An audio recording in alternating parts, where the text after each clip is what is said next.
মতি মিয়া কেমন আছো? আল্লাহর রহমতে ভালো আছি রাজা ভাই। আপনি কেমন আছেন? আপনি ইদানিং দেখাই যায় না। এই তো একটু ব্যস্ত থাকি। বিদেশে লোক পাঠান কি এত সহজ কাজ? তোমার খবর কি? কই থেকে আইলা?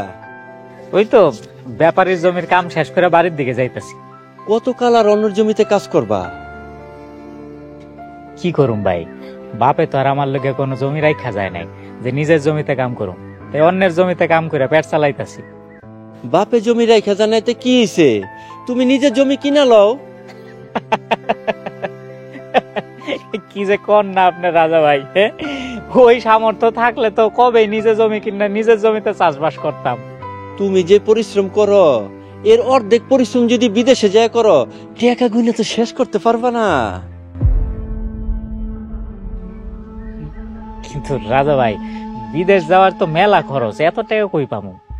আরে কি কমিয়া, বিদেশে যাওয়ার ইচ্ছা থাকলে টাকা জোগাড় দিব ভূতে। কত ব্যাংক আছে তোমার লোন দিব। আরে আমি তোমার ব্যবস্থা করে দিমু। বিদেশে যাইয়া টাকা কামাইবা আর শোধ দিবা। তাইলে বিদেশ যাওয়ার লগে কি করা লাগে আমি তো কিছু জানি না। তোমার এত কিছু বুঝতে হইব না, আমি আছি কি করতে। তোমার পাসপোর্ট ভিসা যা লাগে আমি ব্যবস্থা করে দিব।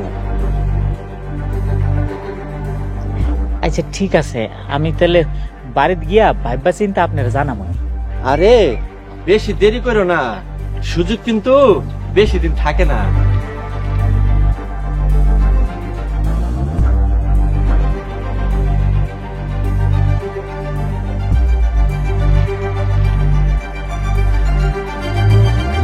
ভাই এই যে রাজা দালালের বাড়ি তালা দেওয়া কে, ওই কই গেছে?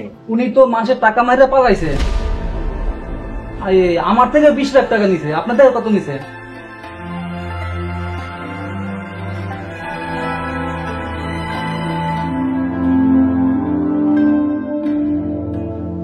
আমার টাকা, আমার ভিটা মাটি, আমার বাড়িটা বন্ধক দেওয়া,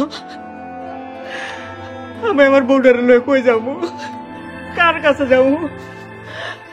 আমার তো সব শেষ হয়ে গেল। আমার আর কি হইব? আমার তো সব শেষ হয়ে গেল। আল্লাহ, আমি এখন কই যাবো? আমি কার কাছে যাবো? আমার ভিটা জমা দেওয়ার টাকা।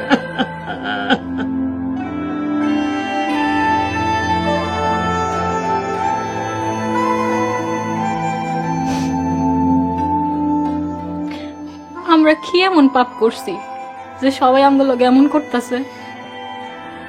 একটু ভালো স্বপ্নের আশায় ভিটা মাটি বন্ধক থেকে টাকা নিয়েছিলাম বিদেশ যাব।